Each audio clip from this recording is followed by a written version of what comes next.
Welcome to an episode of a Fat Cats Rugby podcast. Might have seen some of us run over the weekend at the Good Friday Touch tournament at Kings Park. It's now an annual event, so look forward to seeing our cameraman Joel in the next one. We're going to have a candid discussion on rugby. I'm the one holding Ruben's iPad today. I'm now the interviewer. A conversation with a distinguished person in the Uganda rugby circles, one who has been around for give or take 15 to 20 years in the rugby sphere. He's going to tell us more about his entry into rugby and how he managed to get to the helm of the top. The URU president, Mr. Godwin Kayangwe. Thank you very much for coming to the podcast. Thank you, Edwin. Yes, maybe we'll just get into it. When those birds start making noise, it means the border guy is about to start his runnings around. So, Godwin, rugby, presidency starts from somewhere. I believe before even you had all these ideas of running for president, you have had childhood, adulthood, and now presidenthood. So we want to know, what is your background in this rugby sphere? I'm throwing you right into the middle right now. Give us your background. Where did you start from? Well, thank you for hosting me here today, and in this very crucial time that is very important for rugby as a sport in Uganda. To answer your question, I started rugby in Senior 1 in King's College Budo, and before I joined Senior 1, I was playing football in Kampala Parents, but when I got to Budo, football was very competitive and the big boys could not allow small boys to join. On the other hand, rugby players were very welcoming the young boys because they needed opposition, people to run through. So I ended up joining rugby in Senior 1. Played for Budo around Senior 3, Senior 4. Joined Pirates in my Senior 4 back. Pirates had just begun, that's 96. Went to Ontario School, I found them playing rugby. I just improved it. I was the captain and coach there. And also the region, Chigeze High School. We used to play a lot of rugby in Bara University. Within the time I was in Ontario School, I brought them to Kampala for their first tournament ever from the time they started playing rugby. Of course, when I left Ontario School, I joined the university, but I was playing for Pirates as well through the holidays at A-level and university. At a certain point, I think 2001 or so, we were told to play for the university as long as university. So I played for Impis as well. And from Impis, I went back to Pirates briefly. I had to leave the country in 2005. Came back in 2009, towards the end, 2010. I thought I would play rugby again. My friends used to chill at Chadondo, that's where I left them. So I joined Buffaloes, played one game for Buffaloes against Heathens, which was a trial before the league. But along the way again, something happened and I did not continue. That was the end of my career as a player. So I decided to get into management, because once you have the passion, you want to give back, and to give back to the sport, because that has been my environment for a long time since I was a teenager. So I went back to Paris as a manager through Bamburi Series. If you remember Bamburi Series, that was Renzori and Victoria franchises for Uganda. I was a manager for that as well, team manager that is. Then manager for national team 15s. And sevens, one time, the start of this sevens project that we have in 2013, I was the first manager. Then I joined URU as a committee member. Yeah, within that time also I had founded something called Fan Zone. I think it is very familiar with people in the rugby fraternity, and it's still going on, but with so many other players that are handling it. When I joined the union, I had to take a step aside in order to avoid conflict of interest. Yeah, so I joined the union as a committee member, and again at that time, Andrew Wall was the president, and I was a committee member in charge of sponsorship, working with Ian Walker, sponsorship and events. Yeah, did what I had to do during that term. And then from then I became the secretary, still again under Andrew Wall, for 4 years. And that is when I stood for this position 4 years ago. And to date, this is where we are. Wow, that's an illustrious career in rugby. Yeah. You did mention the role of King's College Budo, and we saw bits and pieces of King's College Budo in the semi-final and final of schools rugby. As you can see, we have our resident chef Humphrey of the Fred and Winnie B&B, making sure we are always refreshed, always having our items that will keep us intact in the event that we become thirsty, and then maybe later on we could have the president over for a dinner, a state dinner. Not now special. Not now special. we need sober discussions today, so we'll have that planned eventually with time. But back to the discussion. When we discuss rugby, many people don't realize where we come from and how people tend to ascribe to schools, and schools play a role taking it to the university, and then the university eventually end up in the clubs, and how there's that transition or laxity of going on to play the game, and then you eventually have to settle into administration. But from we have heard about the Godwin, the career developer in rugby, would want to hear about Godwin the person. What is it about you? What do you do in your free time? Where do you work? So that people can get to know you as well.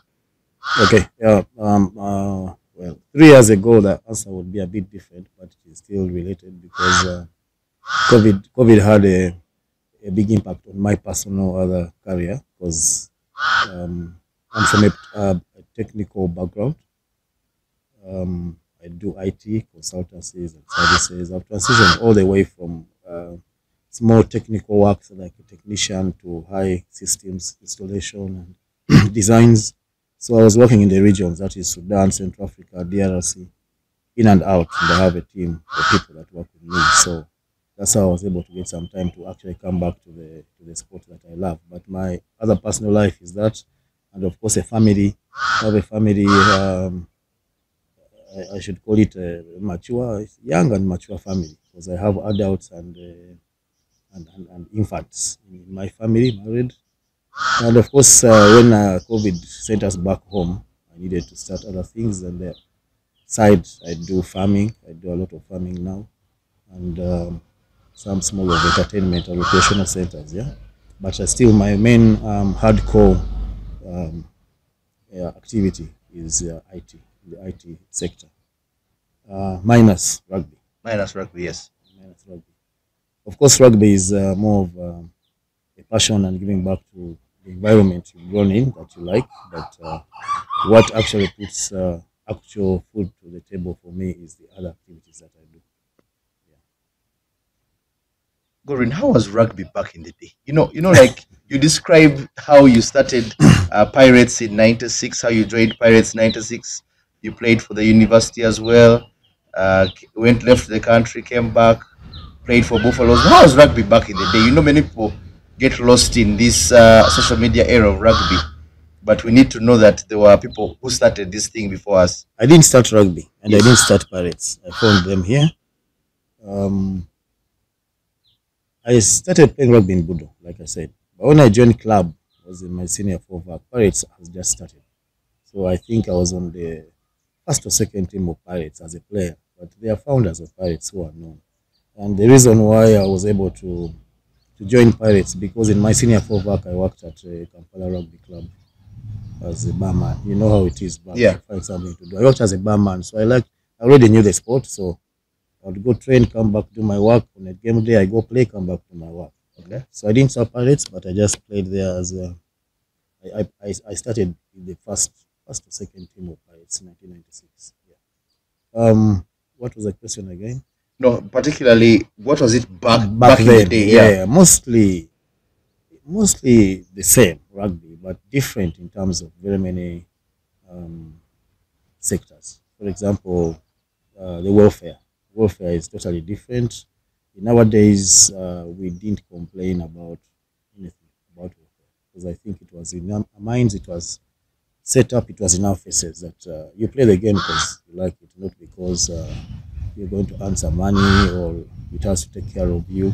But those opportunities come with the trends and the development of the game and other factors affecting. So in our time, it was that we used, for example, we used to have only what you call legends now. It's Kampala Rugby Club. All heathens, cobs, rhinos, pirates were all into that place. Forest Mall was not there. We'd just walk through and go to Main Road, Ginger Road to get a taxi back to campus or home. In terms of technically, of course, the numbers have grown, the competition has grown, the environment is more competitive and stiff. It's not laissez-faire. We used to have a game, for example, without an ambulance, as long as there is an evacuation car, which was always provided by one of the members. Evacuation car. But right now, if there is no ambulance, the game won't start. Yeah. So it has developed or changed in so many different ways. If you see the shirts we were using, there were these hard cotton shirts that were so baggy on us and shorts, Yeah.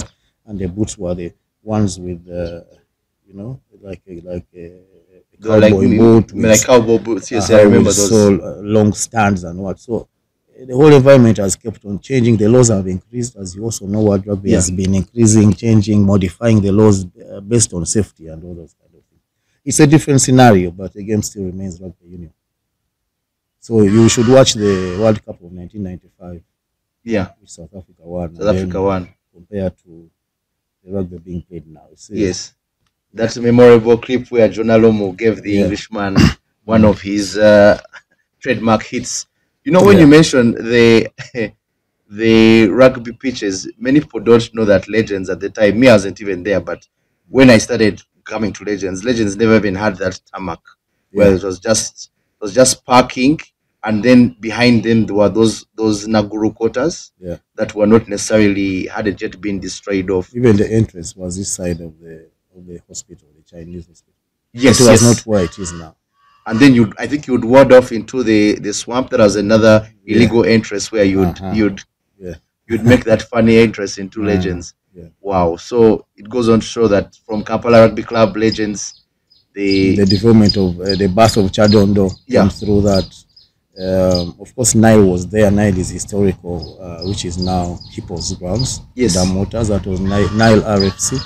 That was historical. I think even the first games in Uganda Rugby were played there. That is in the 1954. Yeah, 1950s. That's something people may not know, because most people know Kampala 63, but the first games were played in Jinja and Entebbe in the 50s. Yeah. So the birth of such clubs, and then the rebirth of rugby in Entebbe, Mongers playing in the secondary school pitch for a long time now, are in the process of finalizing to consolidate their pitch that the municipal has given them. Up country, there was no, other than Ginger and Entebbe, there was no rugby played in most of the up country areas in terms of clubs. A little bit of it was played in schools, like Nyakasura School and maybe in the north. I don't remember very well, but right now you look at clubs alone up country, there are so many. So it has changed. It has really developed. It could be better. We've had very many challenges, but I think it is not what it was. It has really, it is moved. The curve might not be steep. It could be a little bit, but it moved. Its progress is there. You can be able to witness it. Yeah, it shows that hopefully with time we can put some grounds also in my hometown in the village. Where's your hometown? In Busia, so that we can have some. But Busia, is that Tororo? Yes. Near Tororo? Yes, near Tororo. Yes. Busitema, yeah, the Busitema Boons, I think. You're taking long. Maybe when I retire actively, I just go there and just get level 1, and then I start my coaching from there and pushing them to greater heights and face off with the Bali Elephants. But I want to know, many times guys pick up role models when it comes to playing rugby. Over time, Me, when I was in high school, I used to look up to a few people who would whenever I would see them, I would not even talk to them, but I would just look at them and I'm like, I want to be like this guy on the pitch. Which guys held your hand when you are still in high school, Budo, when you just joined in Pirates, and then eventually who inspired you to take on different roles in your rugby journey? Well, that question is a bit, well, I'll answer it, but not to offend any people. Yes. I would say, first of all, many people have had a say. Yeah. Yeah, starting from the closest of my family and wife, because it's not easy to stay with the rugby man. He's always at the pitch and coming back late at home. Yeah. Yeah. Yeah, but those for me are the first, and then of course in Budo have Athambale. Athambale is now the headmaster of Mwiri. Oh, okay. So he was our teacher, geography teacher, patron, and rugby coach, because he was playing for Rhinos at the time. He was playing the league for Rhinos. So naturally, he took over rugby in Budo, and he's a guy that taught many of us went through his hands. Actually, in my time, I think he was still That in was Budo. in terms of rugby. That was a very interesting time, because my first 2 years of rugby, I witnessed schools playing clubs. Oh yes, yes. Back in the day, Namiriango also used to play some league games. Yes. Namiriango, Smack, Budo were Yeah. my main schools, and then there was Cobbs, Rhinos, Nile, Impis. Impi, no, Not yet. ANC. Yeah. That was the South African war appetite guys Appetite who are team. training here. Yes. For the ANC members. Yes. They were basically soldiers, but they were being trained by the army. But they had a rugby team, and they would play in the league. And there are a few times Zimbabwe would play for Budo, because if we are playing like a club and this club is not playing, Yeah. that stopped very quickly. I think like by '95. So Arthur for me is one of the people that I can mention there. Arthur Mbawle, who is now the headmaster of Mwiri. Of course, along the way when I entered Pirates, the most vocal person on the pitch and coach and everything, founder, coach, everything, had a very big impact on many of us at that time and taught us a lot of rugby. Me, he made me run a lot because I was on the wing and was the number 10, always kicking the ball, and you have to be there. That is Foxy, his mainly called Foxy of Diamond. Yeah. Okay.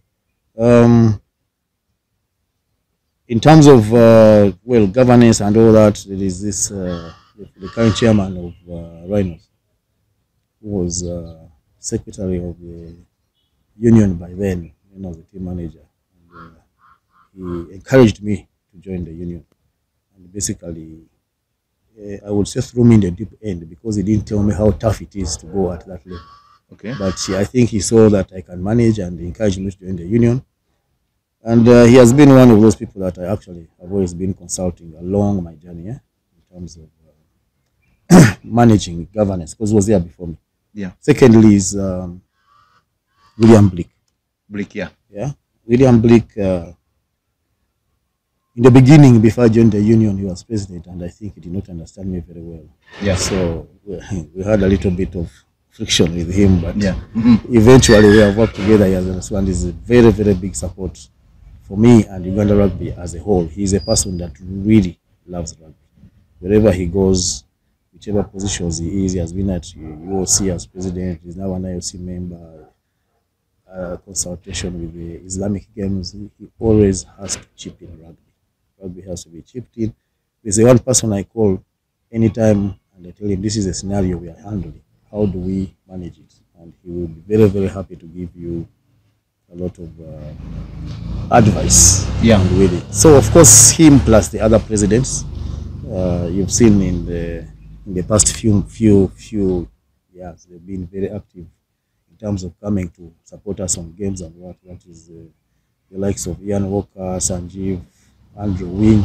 Yeah. Yeah. So I think for me that is a very important gesture for them to have served, hold the game to a certain level. We pick it up from there, and they are still willing to, give ideas and come in when called upon to give some support. So those are very, very key people that I have encountered, plus others that I may not mention. I might mention all night, but plus others, yeah. Wow, you've been molded by some mainstays in Ugandan rugby. We hope we can use you with time to be able to get some of them to appear as guests here. Always have had the name Ian Walker move around.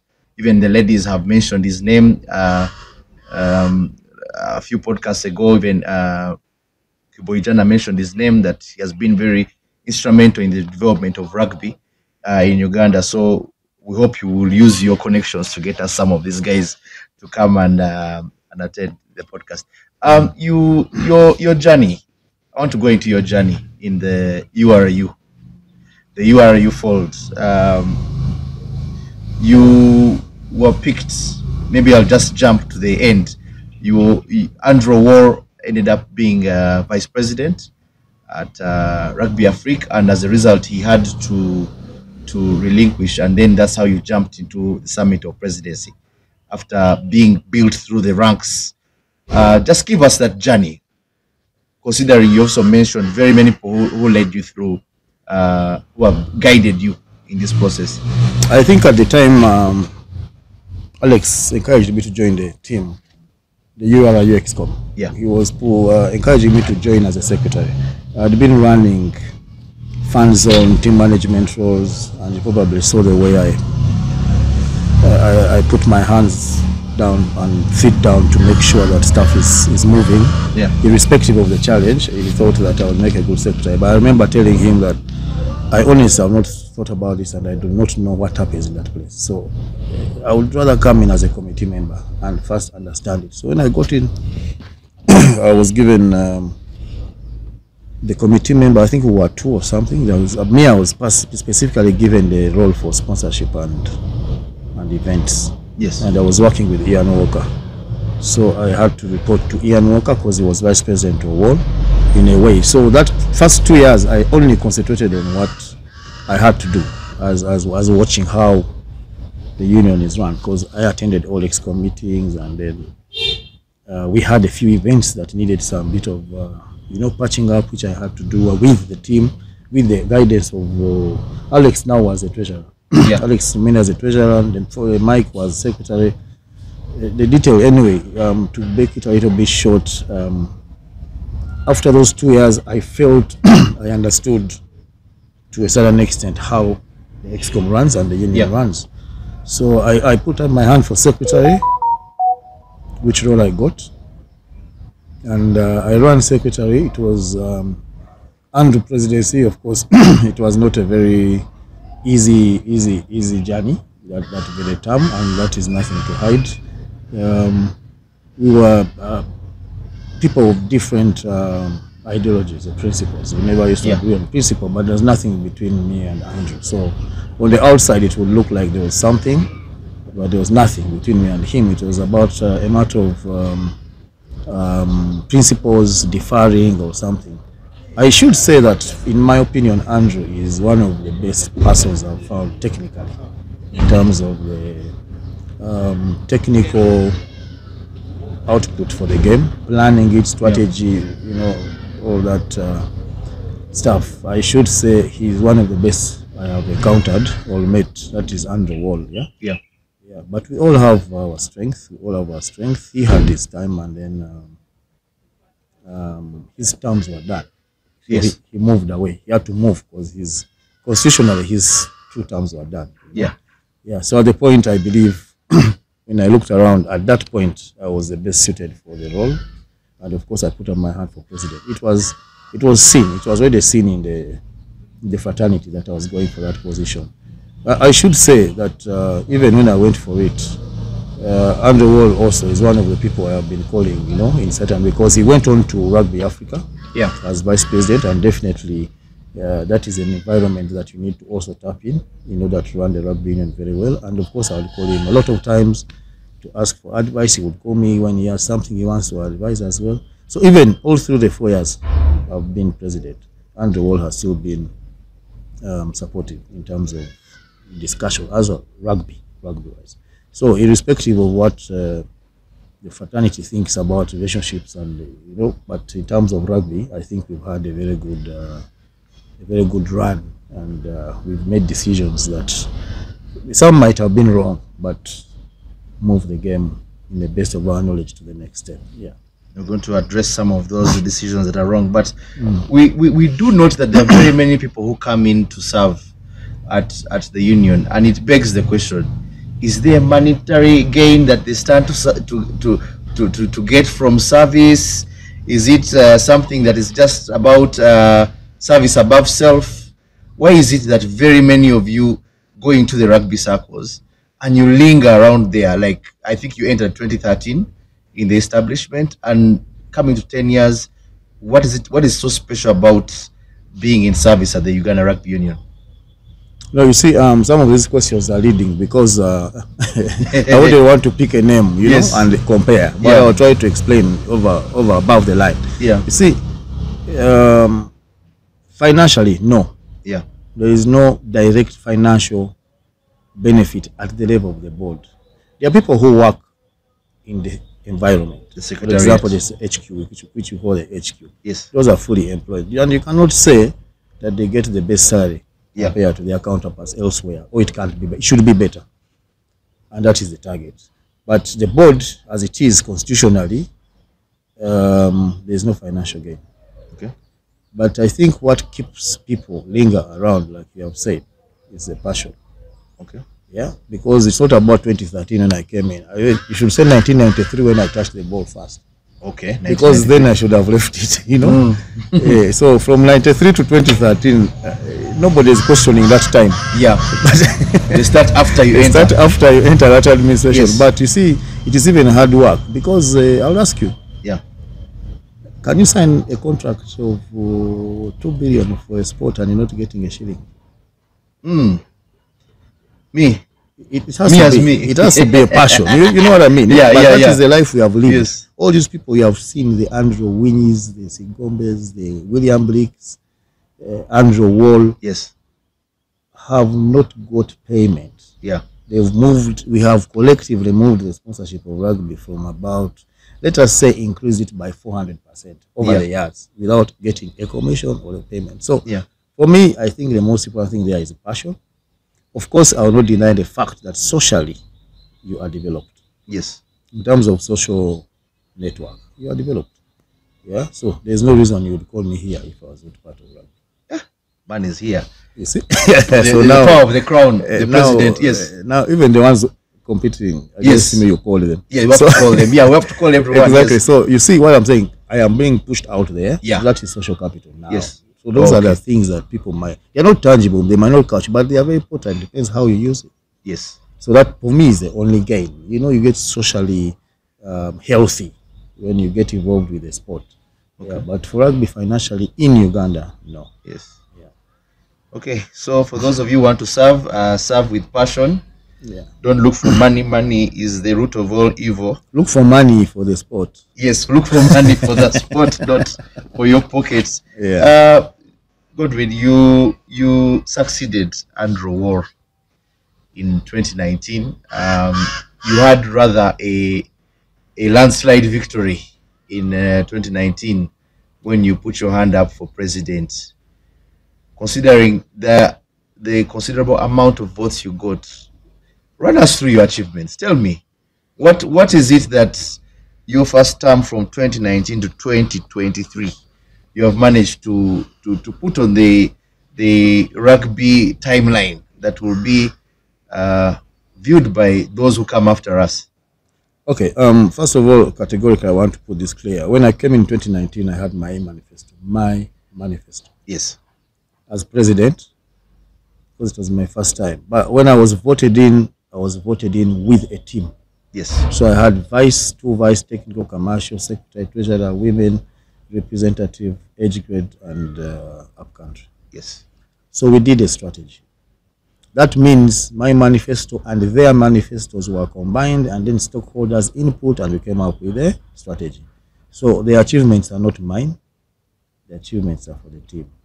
This is what we have achieved. Recently, I mentioned something about the disruption of COVID, 2 years of no sports, and somebody was attacking that comment of mine on Twitter that he does not buy it. But the fact is, the whole world, this person, I don't know which world they live in, Yeah. But the whole world globally was affected by lack of activity in COVID.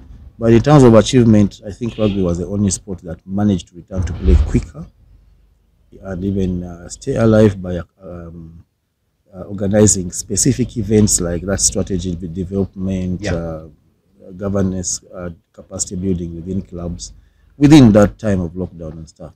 So, to your question of achievements, and with the disclaimer of it is a team, I think we have consolidated the structures, and without taking credit from anybody else, many structures were not working by the time we came in.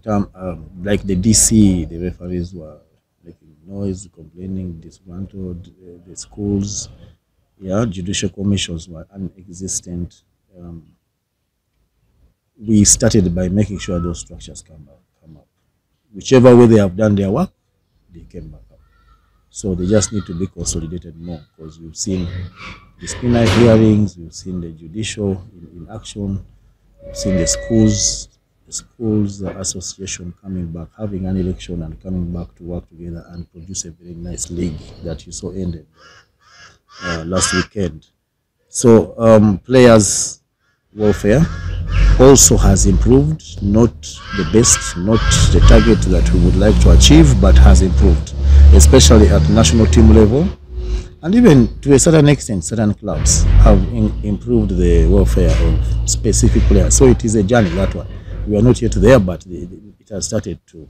You have, for the first time, national team sevens on a 12-month contract, for example. Yes. That has never happened. They always get 4 months or just a period they are going to play, but now they're on the 12 because of their program, the high performance program they are on. Regional competitions, that is the strengthening. Some regions have slacked, but 2 of them have improved, which is the East and the West. Yes. The Central always picks up from a lot of activity, but in the regions up country.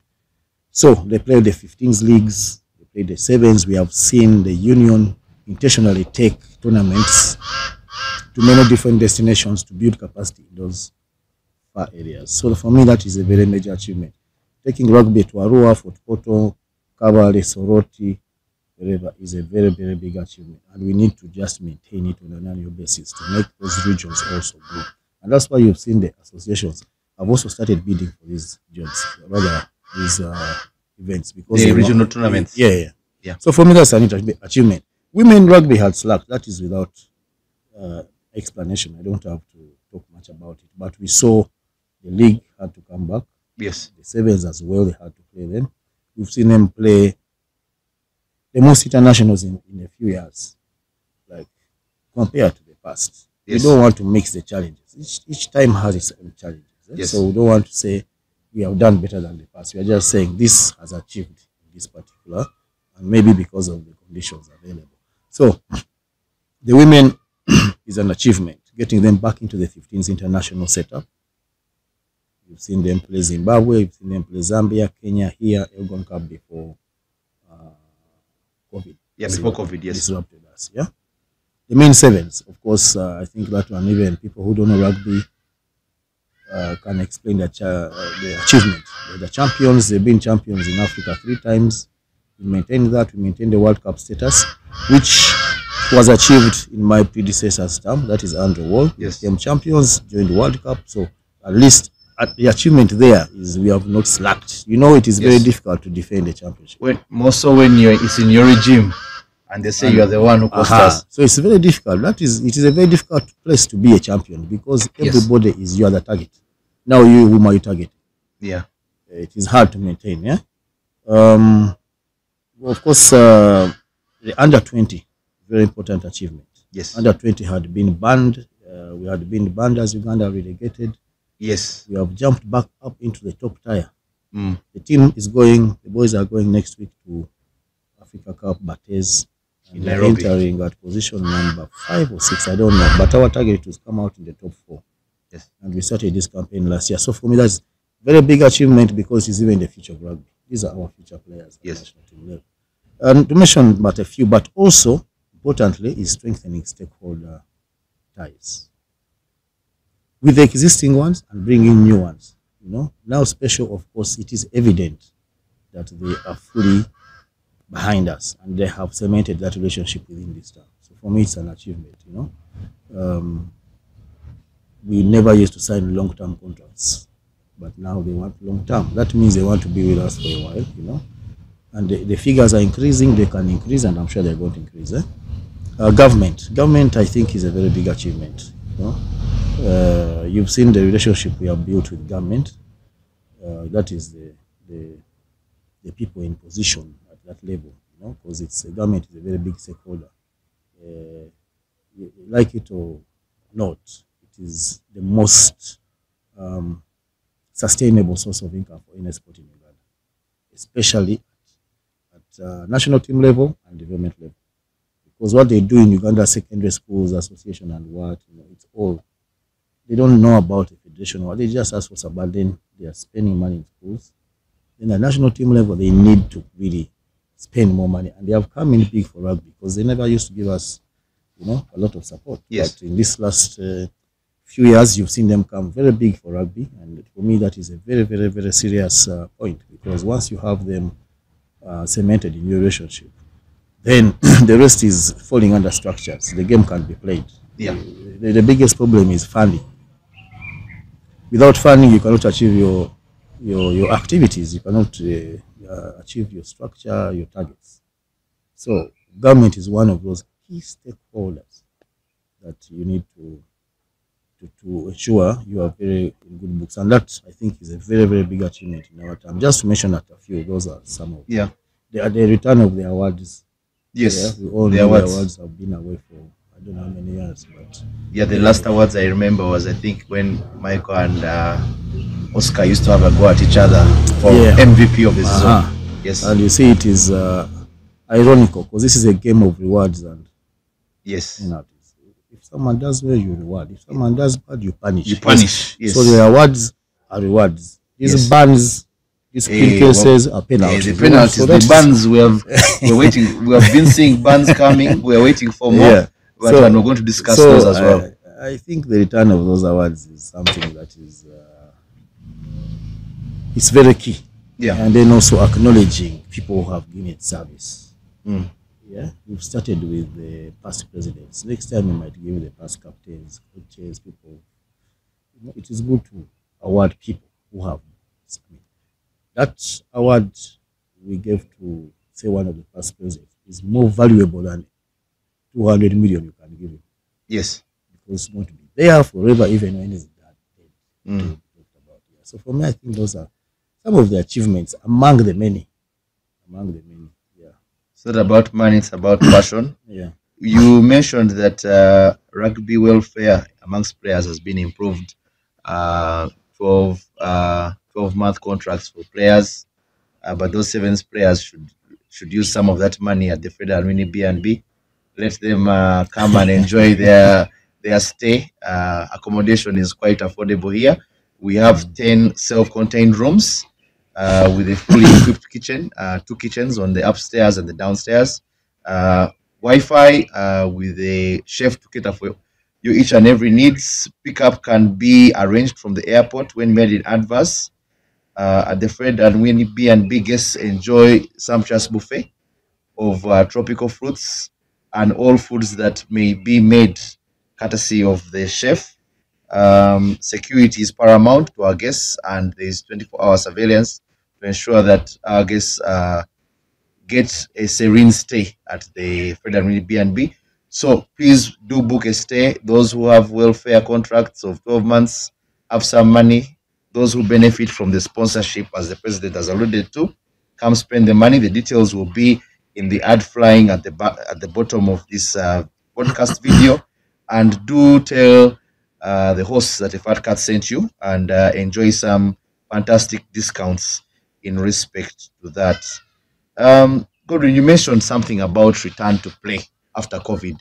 Take us through that entire process. Remember, there were games that Uganda eventually played. We played Ghana, we played, I think, Algeria. What was the process, the thought process going to that return to rugby? Remember, there was the league, and then after the league, then we ended up in the national teams playing behind closed doors.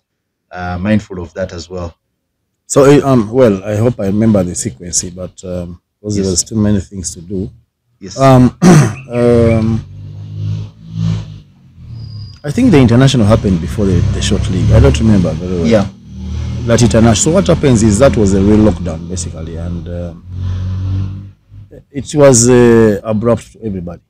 We had already committed. Rugby Africa had committed. We could not cancel, and these were World Cup qualifiers at the same time. Yeah, to the Africa Cup that played in France. So it was important. So one of the hosts, because that was Group C. One of I think Group B they had to cancel. I don't know how they managed to do that, but the whole of Rugby Africa was looking at Uganda to continue and have them. Have their fixtures. Just for sanity. Yes. So we have to use a lot of rapport, communication with the authorities. Yes. And they allowed us. And one of the things is we had written a return to play SOP, and we had submitted NCS, which was adopted through our medical society. That was doing a good job at the leadership of Balance at the time. Yes. So that we did it, and it was adopted by NCS and also later adopted by Africa Rugby.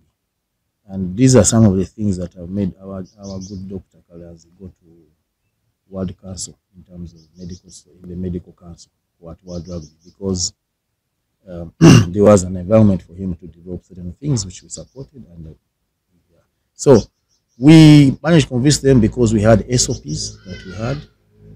And we said we are going to follow them, no funds, no nothing, and we have to have this game because already committed. It's a very big loss for Uganda Rugby Africa. It's killing them. So we had a nod from the government. We had a nod from the government, Minister of Sports, who had talked to health and whoever they had to for us to stop at sports, and they were behind us and supported us. So that's how we managed to have that return play. Then we came in for the short league because again, we had to maintain the SOPs. It was a very expensive short league. For us to do the whole league would have been unbearable in terms of the expense. So we did a short league. And why we pushed for it is because if we hadn't done it, it was just too much time. You know, if you have been a rugby player, you know, if you're out of rugby for a year, it is difficult to come back. Yes. Yeah, so we needed to ensure these players don't get it. And the short league was successful, you know. I think around that time COVID was coming down, SOPs were being a little bit lax, but even up to now, I think the Minister of Health and Sports encouraged that we continue with those precautions of SOPs because you never know. And we managed to also, that's that time when the international, the women were able to showcase, and then they went back into their leagues. And last year, 2022, we had a fully fledged league. Yeah, right? Fully fledged league. Yes. Fully fledged league, and the whole international, it was action packed. And I can tell you on the finances, it was a problem. And again, if government and the other stakeholders like now special had not, strengthened and same their guts and saying let's move with this sport. Yes. We not manage. We had 5 national teams that had international games last year. Yeah. 15 men, 15 in France. Yes. 15 women, 1 Kukuku. Yes.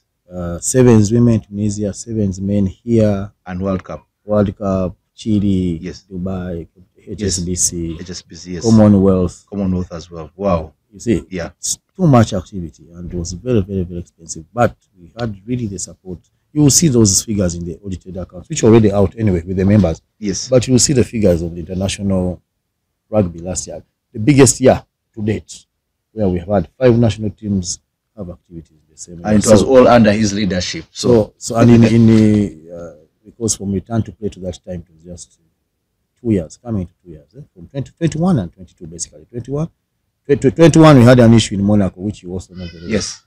That was the start of our all challenges, but we never gave up. Continued pushing, and 2022 was a very good year for the national teams. Now, Godwin, with all those achievements, when someone has made the achievements, you have gone back to another World Cup, you have maintained royalty status in being Africa Sevens, you had a successful tournament in Wankulukuku, you had the Chadondo affair of Rugby Africa Sevens, you win the ball in World Cup, you would say that let me buy out on a high and I give someone else. So now, why are you coming back? Why are you coming back? In light of all those achievements, why don't you leave? Why are you coming back? But I would if I answer that, I would also ask you to tell me whom I should bow or who you should bow out for. Yeah, because then Yes. you also need to explain that why Oh, and what okay. are they bringing on board. What they're you know? bringing on board, yes. Yeah. So at the end of the day, you don't want to get to 65 years and you say that I failed this sport. Okay. I did not leave somebody behind. I did not leave a succession plan. Yes. You don't want to get there because that is when you want to come back at 60 and say, let me try to sort out. I think if I had done this, you know, succession plan is one of those things. Yes. We haven't had a chance to do that because from the time of return to play to now, we've had a short period and too much activity. Yes. So there's been no time to have that. There's been no time to consolidate on the strategy. So we have done bits and pieces of the things that we had planned to do. So all those bits and pieces are not yet stable because of the time frame that we have had to do them in the 2 years. So those consolidate the structures and improve them is very key. To correct the mistakes, basically. There are mistakes that have been made. You know, for example, I'll give you one, which I know you're going to ask me later. Yes. About the Heathens game. We realize we don't have a functional tribunal, and it is not unique to Uganda Rugby Union. It is the same problem with the whole of the sports sector in Uganda. Yes. You know, I sit on the Uganda Olympic Committee. Yes. And it is one of the things we are pushing in the bill to have a sports tribunal where such issues can be handled. You understand? So there are mistakes that we made that we need to, and because of that we have made some mistakes. Yes. We need to correct them and set up structures that, you know, seemingly within our environment we can manage. Then as the people who take over are already prepared to be able to handle the more competitive environment that will be in the future, where we shall just support them from the side. On the side. Yeah. Strengthen schools rugby. I mean, that has been a weakness on our side. We can say now we are back, but that's not enough. It is not on a strong foundation. You still need support. It's like when your baby gets up and takes his first step. It doesn't mean now you walk away, he can walk. He's going to fall and fall and fall. Yes. To strengthen that. University League. University League. And if you look at those areas I'm talking about, those are sustainable areas to maintain the rugby at club level and national level. Yes. That is what you call the grassroots. Educate into schools and university league. Because you know we lose a lot of players from schools to league. Because that place, university league, is not existent. So we lose a lot. You have like 10,000 players in schools and only 1,000 go to clubs. So the 9,000 are meant to be in a university, but there is no university league that is that strong. We want to make sure that comes up so that it can swallow those players and you have a bigger pool. Yeah. Clubs. I can compare it to a car. You know, you bought this car and you're going to Busia. Yes. It has delivered things in Busia. You're going to come back. After 4 years, this car has degenerated. Yes. Much as you are aware that this car can move to Busia, it can deliver, it is efficient, but you're like, it needs now to be overhauled. Yes. The engine to go back to how it used to work. Yes. Or to work as new. You know, so we have so many moving parts, but the engine moving parts, that is the schools, the university, the structures, but the engine is the clubs. Yes. Because your KPI at the top of the pyramid is the national team. And who gives you the national team clubs? So your engine has been overworked, which is the clubs. So these 4 years, again, answer your question. Strengthen the clubs in terms of governance, one, and that is a lot of capacity building programs. Intentional in terms of technical. Replicate what we are doing at the national level, high performance program that we have signed an MOU with the Stellenbosch Academy of Sport, where the service guys are now. Yes. We want to replicate that program to the clubs. The clubs. So that the coaches of the clubs can also benefit from the high performance program. That's why you're going to see many of the SAS coaches coming to Uganda because it's cheap, and we run clinics locally within all the clubs. And it's something that we have started. Commercially, you know, they have to be sustainable. Much as we are saying we are going to ask for intentional sponsorship from sponsors and get a portion for the clubs. That is not sustainable. What is sustainable is to grow the club to be able to raise its own what? Sponsorship. Its own money. Yeah. In whichever way, sponsorship or activity or that. So for me, I think those are the areas that are going to be very, very crucial for the next 4 years because the other moving parts are working. The coaches are there, the national teams are there, they are at a high level, they have to maintain, but this area down that serves them is where I want to consolidate.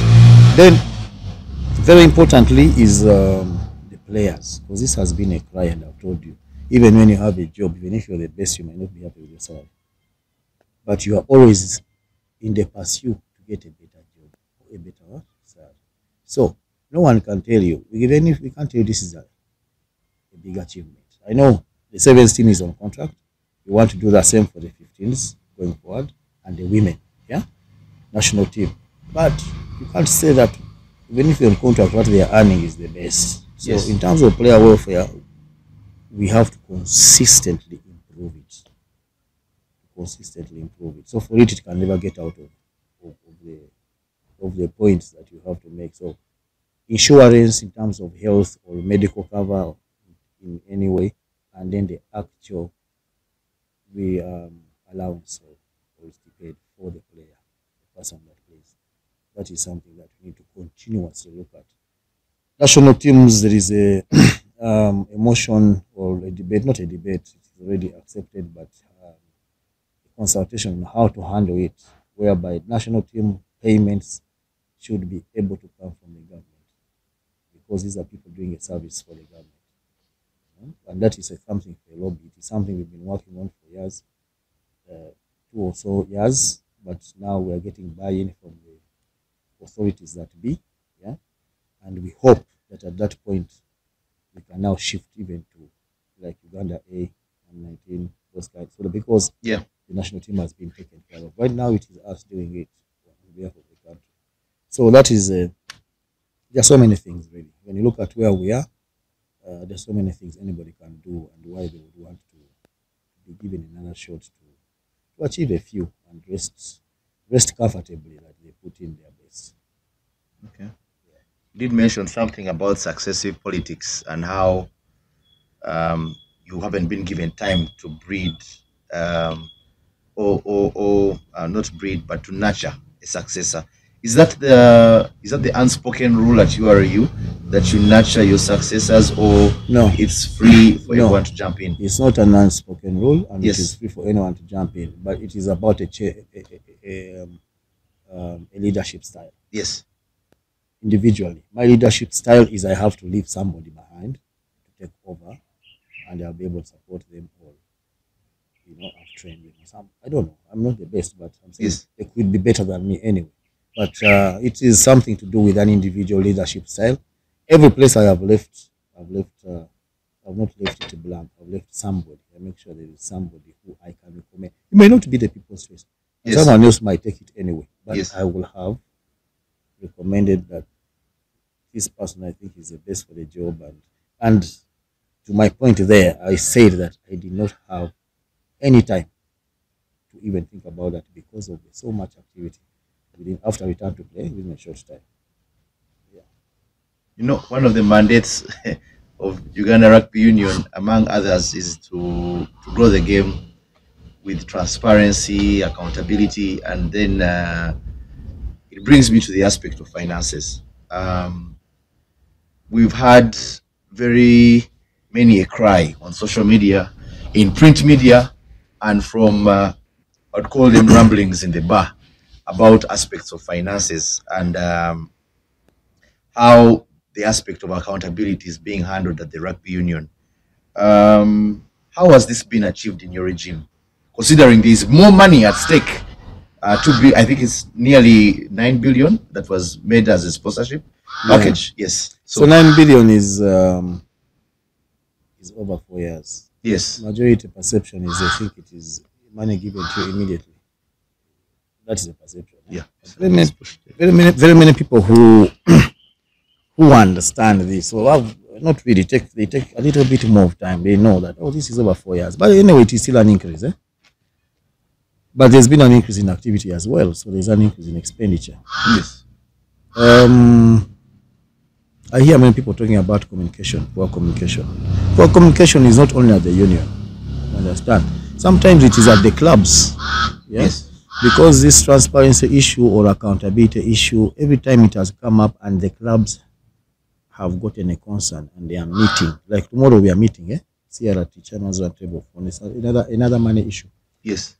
We always explain and they get the information and they understand, agree, yeah, we are in good. But if they don't trickle down that information in a certain way to their members or their stakeholders, then that information will come up in social media, whatever it is. The biggest street being Twitter and whatever it is, which never used to be there those days. It doesn't mean those days those changes were not there. But so, in a way, yes, communication has been an issue, but it is wholesome communication, not only from ExCom to clubs. No, clubs.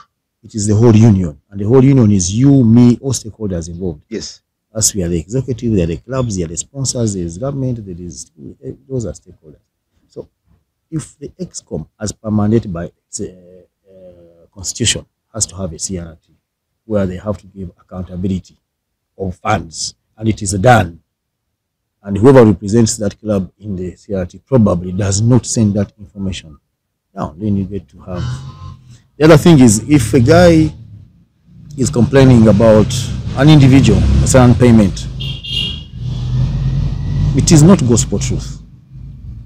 You know, there is always an explanation. You know, for example, I don't want to pick up specifics. Yes. I don't want to pick up specifics, but most of the things I have seen out there, they don't even warrant an explanation because these people are just talking. And I would expect that the person responsible can clear that up because they have the information. Yes. So if you're going to have a president who is going to go on Twitter and respond to someone complaining, then what is the account doing? What is the HQ doing? What is the treasurer doing? The spokesperson doing? You understand? Because we have channels. Me, I manage the chairman's roundtable. That is my flow. That is where I have to answer any question. Yes. You get it? But now I cannot fall down on Twitter. And then the problem is it damages, because now it damages the reputation of the what? Of the whole institute, which is not good. And people don't know. The impact is big. Tell us about that impact. That impact from the sponsors, first of all, don't like to get dirty. Yes. When they see that noise and it is their name also being dragged into the mud, that is something they cannot stand. Yes. So we do a lot of relationship management, and this Twitter is free. We cannot, you know. Recently they tried to do computer something act. It has not, Misuse Act. Yes. Misuse Act has not. I think it has not kicked off properly because those people, I think, fall in that category. Because if you lie, that yes.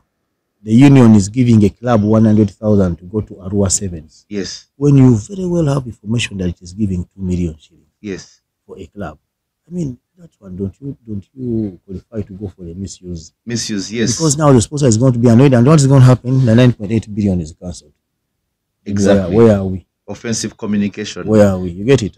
So I think for me to answer that transparency issue is communication is key. I have seen many people saying that communication is not good, but they do not know where it is breaking down and even how to solve it. You get it? Yeah, there was this major issue in respect to the prize money of ginger. I did note that the union, I think that issue had been resolved by the union, the sponsor, and I think the club.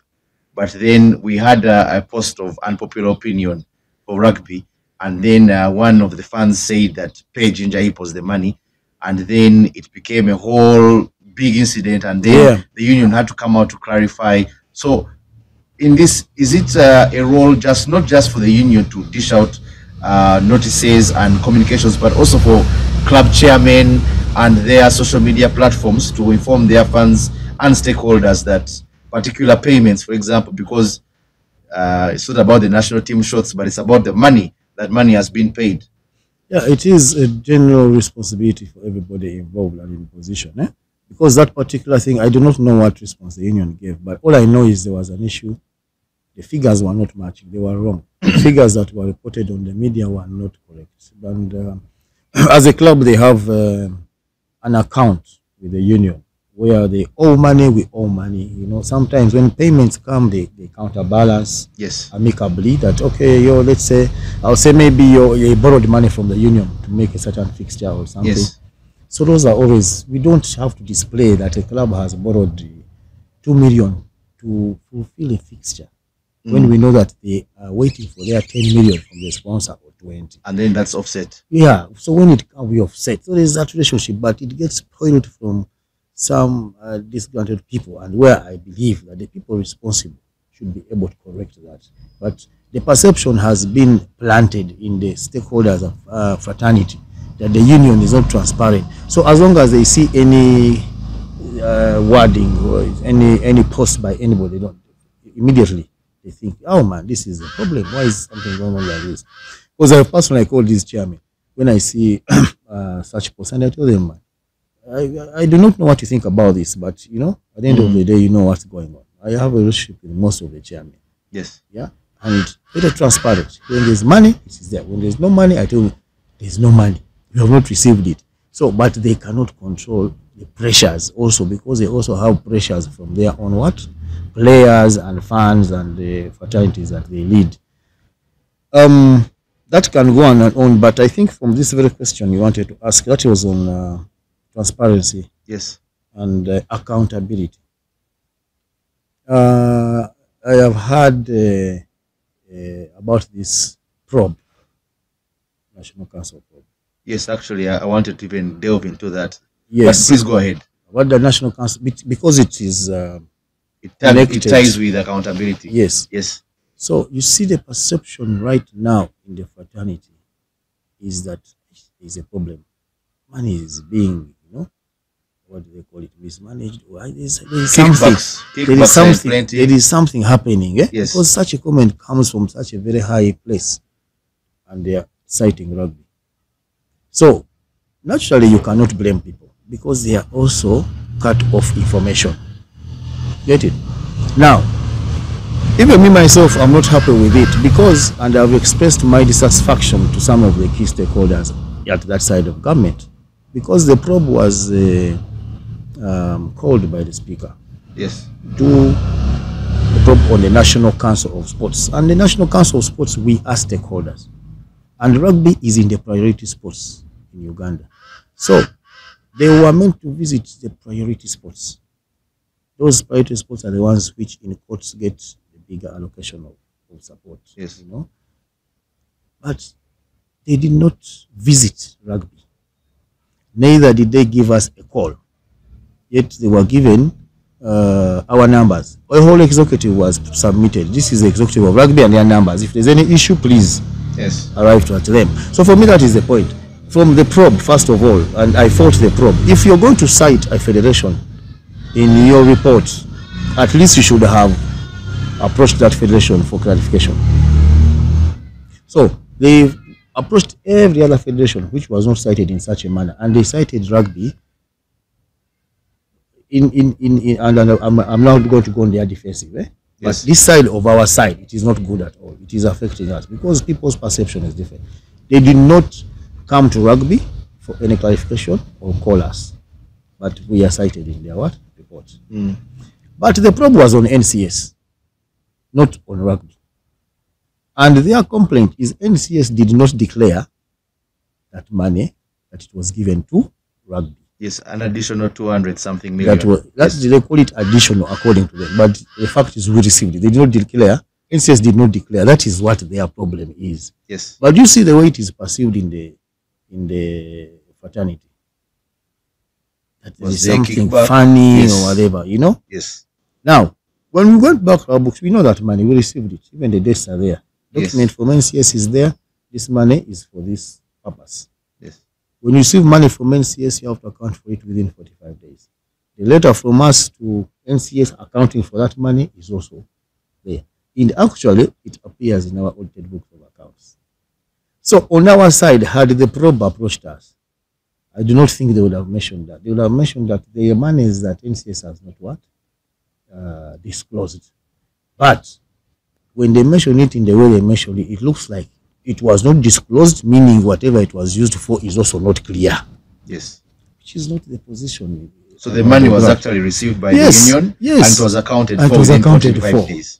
Because those people can't even give you more money as per the law. Yes. If you've not submitted the past accountability of what you received. Okay. Past batch. See. So a few MP friends of mine, I have told them that one was wrong. Yes. That committee should have reached out to rugby if they were going to cite us in their report, because we were a priority sport. They were meant to reach out, and we received money that they look at as a big amount of money. So they should have reached out to us. We also show them what we have on our side. On the side of NCS not disclosing, it is not a rugby issue. Yes. That one is not our issue, and that is what they are complaining about. That one is not our issue. That is for NCS to explain. Yeah. Maybe they forgot it. Maybe it was in the other quarter. It is theirs. But for us, our job is to account for what we receive. You get it? So that's why I had to say it, because I had a few questions. I saw some in the social media, and I saw some somewhere. And when I saw to clear the air on this question of accountability and transparency, the other person asked me, there have been reports. He said there has never been a report on accountability issues. Which report? The only things coming out are in social media, but a formal report, none. Then I told them the one report that ever happened was from the IGG's office. Yes. Whistleblower went to the IGG and said rugby received $100,000 for return to play, and they misused it. So IGG wrote to NCS and asked them to ask rugby what happened. NCS called us. Indeed, we had received 5,000 euros, not 100,000. Not 100,000. 5,000, which we clarified, sent bank statements, sent receipts, and how it was used for return to play. So the whistleblower took wrong information. That is on trail. That is the only time there was ever a query. Actually, the question was a query. That was directed a formal to query. you. Yeah. So the social media query or what, for me, is not a formal one. Why don't you fight fire with fire? Hire influencers to clear your name. It's a trend these days. You hire influencers on social media, and they give hashtags of accountability and transparency. I hire them with whose money? There is no money for the union to account for that. They don't have that money. Well, we don't have the money. You know, we want to improve the business of rugby. Yes. And we start now fighting with influencers to become popular like socialites. No, we don't have. Someone else will do that, not me. Yeah, not you. Not me. Yeah. All right. Because at the end of the day, I'm a believer of the truth will come out. Yes. Yeah. You cannot be castigated for nothing. We are not Jesus. Yes. We are not Jesus. Even Jesus, he came out. He resurrected. So yes. The truth will come out. Even these people, they will talk and get there. The truth will come out. Okay. You get it? The truth will always come out. So we don't have money to spend on those people. It's for them. It is their business. By the way, don't be. Some of them might be looking for likes. Yes. And then you're helping them to get them. Get them. You mentioned the truth will eventually come out. Yeah. There is a truth that came out last evening, in respect to heathens and cobs. Yeah. But I want you to bring that in with the aspect of how we can improve our technical ability in rugby, refereeing, coaching. But I want you to also give us an indication of what the thought process was as you went through that entire debacle. It appeared on the back pages of the newspapers, looked very bad for the game, and then eventually the union issued out a statement which in summary said you're sending a referee on, should I say, forced leave or suspension till the end of the season to go and do further training to handle how to handle games. You maintain the scoreline, the union maintained the scoreline in its adjudication, and then subsequently also removed the bonus point that was given as a result of the penalty try that is also clearly stated in the statement that was not founded by law.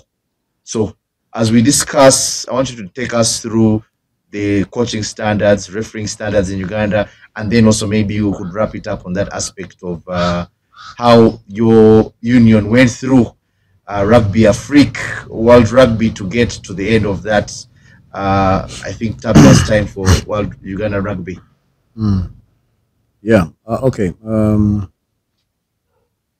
don't know what. So first of all, are you a believer in there is a good in everything? Yes. You believe in that, yeah? Very so much there's so. nothing totally wrong, 100% wrong. That being said, I can tell you, I have never seen one time where the rugby fraternity has understood the law like this time. Everybody has been interested in knowing the law of rugby because of that scenario. So for me, that first of all is a good. You know, yes. People have just been watching the game. They finished. They said, But now they were interested in the law. How is this call made? How has it been made? Why is it spring causes? People have got to read article what. Yes. So for me, that also is a good thing. The other one is it's now a case study. It's now more of a case study at World Rugby because this was an unlawful call. You understand? So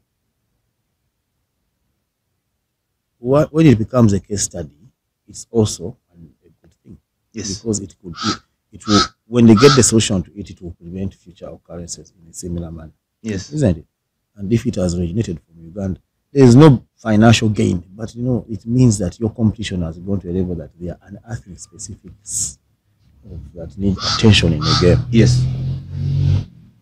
That place Chadondo has those voltage lines. Yes. And they had to come up with a law that when the ball hits the line and falls, what happens? It hasn't gone out for touch. Say it's a scrum down. That was a special law for Chadondo because no other pitch had voltage lines. Yes. And this World Rugby knows it, that they are their voltage line. But when the ball hits the wire, it comes down. And where it comes down is a scrum down for the kicking team. I didn't know that until today. I had no idea about that. Yes. Now, before it was only Chadondo. Now, it happened in a certain game. I don't remember which one. Ireland playing somebody. There was a drone and the ball hit the drone. Yes. And it came back down. Very weird, unique. Then, but we do this at Chadondo in Kampala, Uganda. It hits the lights, it's scrum down. Yes. So that law has now been, it is now a law. The ball hits an obstruction, I don't know. Come down, that is a scrum down. Yes. So there is always something that builds up out of something.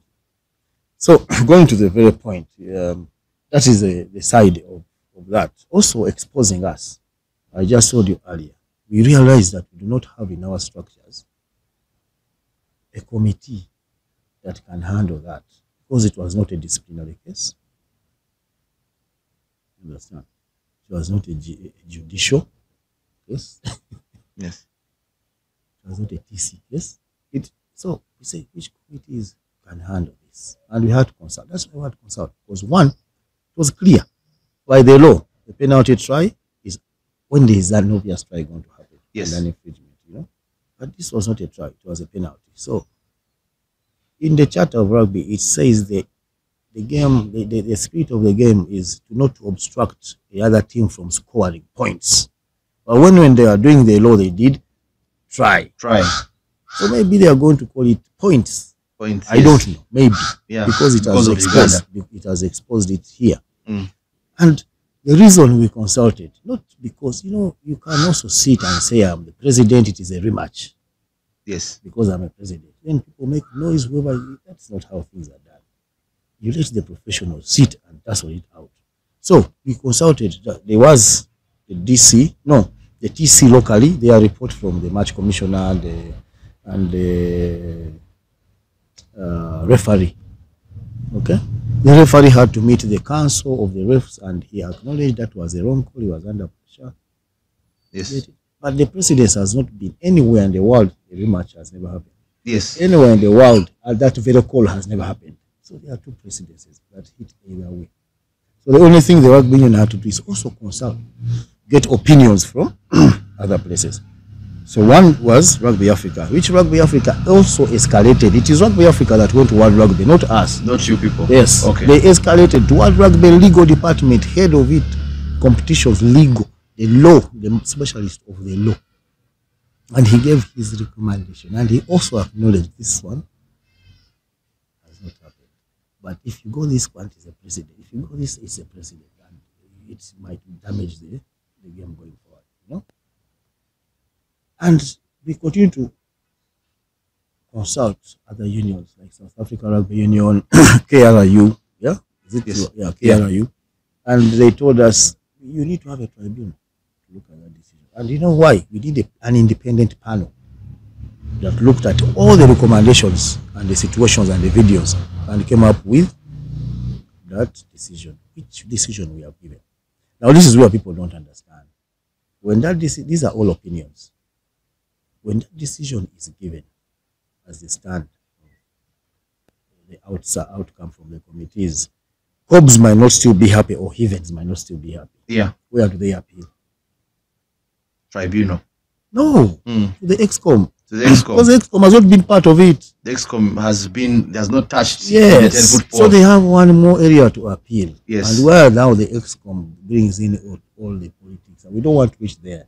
What is the other factors affecting and stuff like that? That is the last side. If the EXCOM also makes a decision and the club is, then it goes to the law. You do courts where you saw like Chambogo went to court. Yes. But though it did not go through the procedure, but that's a procedure. So had the EXCOM made the decision without consulting the opinions, then I will give. Then where would they appeal? Because the very EXCOM which has made the decision is the one you are appealing to, as per the constitution. So I think the procedure we took is right, and it gives room for more study as the league continues, because it is not a decision you want to make in one day. Exhaustively consult. Everybody, the whole world knows it is unique, very unique. So, yeah. Now, in terms of training, is your battery fine? Yeah. In terms of training, the coaches, the plan. There is the high performance and the especially on the refereeing. I think is where most issues come from. I told you high performance in terms of the coaching and the players. Yeah, taking down that information. But there is a new idea that has come up, and we think it's going to be starting from age grade, basically having what you call the junior referees. So you start referees from their point of age grade, and they ref themselves. Yes. You know, and so when you're teaching under 13s, within the under 13s, there are some that you're looking at as referees. So we ref that game. The under 17, they are refing, they are becoming better. So we hope that with that, because FUFA has done it and it has worked. With that kind of introduction to that approach, we might really improve. I mean, intentional recruitment of referees from the world of age grade, not just this ref. If I have to play rugby, let him be a ref. Okay. So it has a very intelligent position as well. So you need to start it from age grade, let it go through. I think for me that is something that has to be done. And if it is, maybe in a few years, you can see some very good improvement in that area. Yeah. Maybe as we wrap up, as we're losing daylight, I want you to just give us where you see rugby in the next 10 years. Oh, no. Where do you see rugby in the next 10 years? In the next 10 years, I think we shall be able to play in the 15th World Cup. Okay. If we continue to move together, support each other, and contribute positive attitude. I think we can be in the World Cup in the next 10 years. So, but in the near future, I think for me, what has been cut out in my mind is to consolidate on these structures, continue to bring the different players together, avoid this kind of animosity, intrigue and stuff that only takes us backwards, lack of respect for each other. Dead weight, noisemakers, make it something that everybody wants to be part of the movement. And once that is done, then we are going to see a lot of improvement. I know in the next maybe four years or something, in the short term, there will be so many people coming on board with different resources, different skills that will support that movement to get us to where we are. At the end of the day, your KPI is where are you playing at national team level. Yeah. Once you're playing in the World Cup for all your 5 teams, then you have basically sorted the base of the pyramid. That is the fact. You have a big age grade, you have good structures, there's no way you're going to play, you have funding, there's no way you're going to play there. So you work backwards. For me, that has always been my theory. We want to be at World Cup, we need to sort out the schools, we need to sort out the competition, we need to sort out everything. And the team is key. And for the first time, intentionally, we are looking at having a team that can work together to get everything moving, rather than wasting a lot of time disagreeing and pulling each other down and stuff. We're looking at having a team that can work together, bring in intentional people that can go to approach a certain strategic target, i.e., if we want government, for example, I don't think you would have an issue us having a popular MP as part of the EXCO. Yeah. Those are intentional team building Tactics that we are using right now. And you're going to see the list that will come out of the people that we want to move with. There will be people that are targeting specific areas that are crucial for us to achieve the plan. Perfect. Yeah. Maybe as your parting shots to those who you will eventually lead once given the mandate by the chairman and the different rugby facilities. Maybe just a word for them as you go into the election season. Yeah, for those that will lead or work together, the team, and that's what I've just told you now. It has been intentional this time around, and I will not hide about this.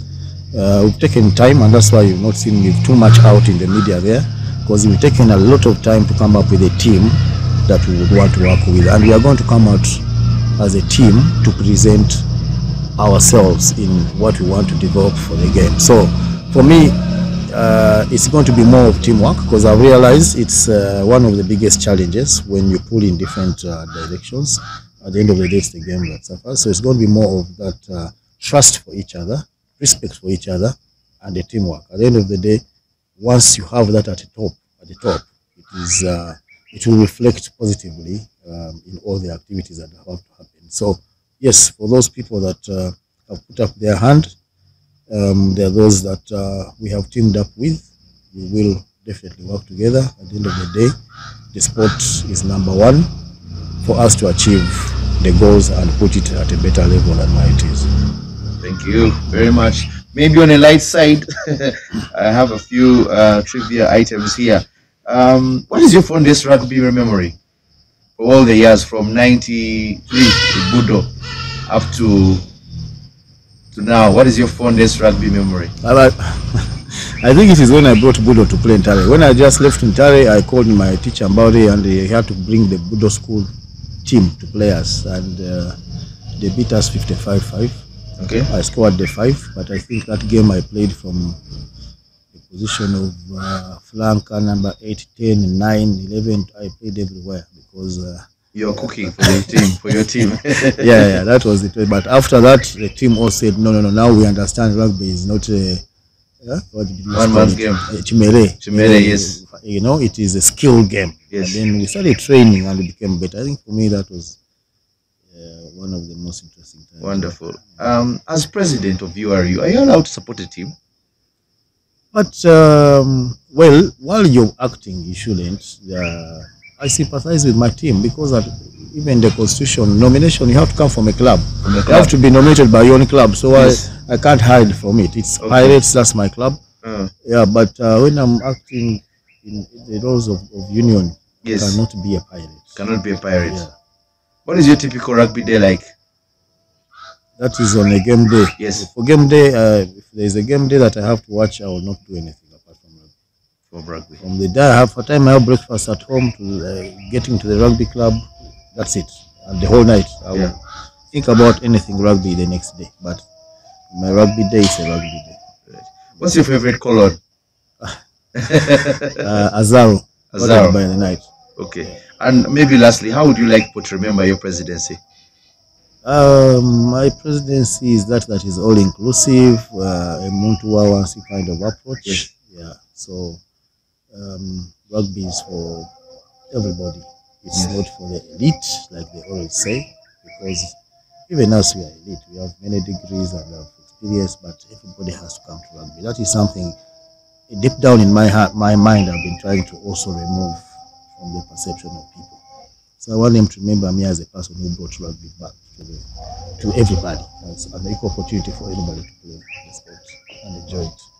Perfect. You've heard it from the man himself, Mr. Godwin Kayangwe. We have had him here, and we've discussed rugby, his manifesto, his achievements, a few failures, and how to account for money. Please watch the podcast and be enlightened as you go into election season. Thank you very much for coming for our podcast and for me being the host as well. I sign out and keep it fat, cats.